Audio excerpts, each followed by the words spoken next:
The bell above the cafe door jingled as I stepped inside, dressed in old jeans and a faded hoodie. To the staff, I looked like just another tired customer stopping in for a coffee.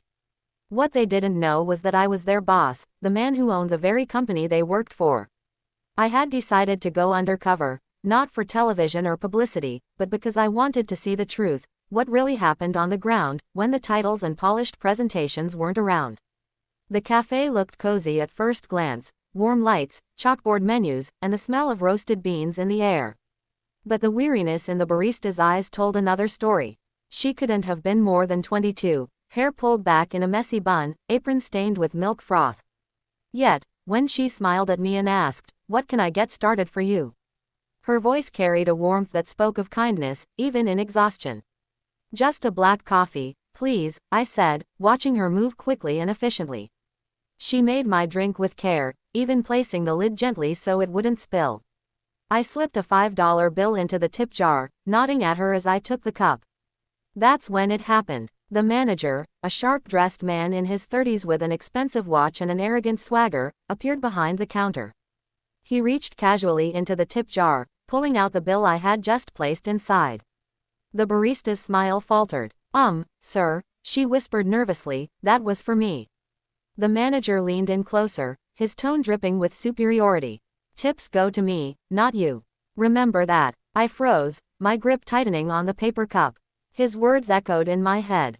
"Tips go to me, not you." The look on her face said it all. Hurt, disappointment, but also a resignation that told me this wasn't the first time. She simply nodded and went back to wiping the counter, swallowing her frustration. I sat at a corner table, pretending to scroll through my phone, but my heart was pounding. This was exactly why I had come undercover. Numbers on spreadsheets could never show me the truth of my business. But here it was, laid bare in front of me, a hardworking young woman robbed of not just her tips, but her dignity, by the very person meant to lead her. Over the next hour, I watched carefully. The manager barked orders, belittled the staff, and laughed with customers as though he were the charming face of the cafe. Meanwhile, the barista worked non-stop, cleaning tables, taking orders, making drinks, without a word of complaint. Yet every time a customer left a tip, the manager was quick to pocket it, ignoring the glares of his employees. When my cup was empty, I walked back to the counter. The barista looked up with that same weary smile. "Would you like a refill?" she asked kindly. I leaned closer, lowering my voice. "Does he always take your tips?" Her eyes widened. For a moment, she looked like she might cry. Then she shook her head quickly, whispering, "Please, I can't talk about it. I need this job." That moment broke me. I saw in her the same fear I once carried in my early years, working under a cruel manager who exploited me. I had promised myself, when I built my company, that no employee of mine would ever feel that way. And yet here she was. I left quietly, but inside I was boiling. That night, I reviewed the cafe's files, pulling up every record of complaints, schedules, and employee reviews. Sure enough, several anonymous complaints had been filed against the manager, claims of withheld tips, unfair scheduling, and verbal harassment. Each one had been dismissed, conveniently signed off by the manager himself. The next morning, I returned, this time not in jeans and a hoodie, but in a suit. The staff looked up in surprise as I walked in, and the manager's smug smile faded. When he realized who I was, "Morning," I said firmly, my voice carrying across the room. "I'd like to speak with everyone. Right now." We gathered in the cafe after closing. The barista sat nervously at the back, wringing her hands. The manager stood near the counter, trying to keep his composure. I didn't waste time. Yesterday, I came here undercover as a customer. I watched, I listened, and I saw something that left me deeply disappointed. I turned toward the barista. "You served me with kindness, even though you were tired.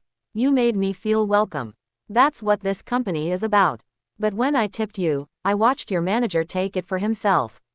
Then I heard him tell you, 'Tips go to me, not you.'"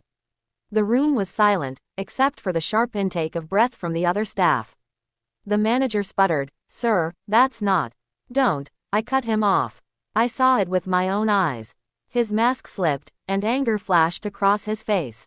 "She's exaggerating. She doesn't deserve those tips anyway. That's enough." My voice was like steel. You're fired. Effective immediately. You've betrayed not just your staff, but the values this company was built on. And I will not tolerate it. The relief that washed over the employees' faces was unmistakable. The barista's eyes filled with tears, not of sadness, but of gratitude. She whispered, "Thank you," her voice trembling. But I wasn't done. From now on, tips will be monitored and distributed fairly. I will personally ensure that every employee here is treated with the respect they deserve. And as for you, I turned to the barista, you'll be promoted to assistant manager. Because what I saw in you yesterday is what leadership really looks like: grace, patience, and strength in the face of injustice. Her mouth fell open, and for the first time that day, her smile was genuine. In the weeks that followed, the cafe transformed. Morale rose, customers noticed the difference, and for the first time in a long while, the staff felt valued. The barista stepped into her new role with confidence, earning the respect of her peers. And me, I walked away reminded of the most important truth: a company is nothing without the people who pour their hearts into it. That day taught me something I'll never forget: true leadership isn't about power or titles. It's about listening, protecting, and lifting others up. And sometimes, the smallest act, like a $5 tip, can reveal the biggest truths.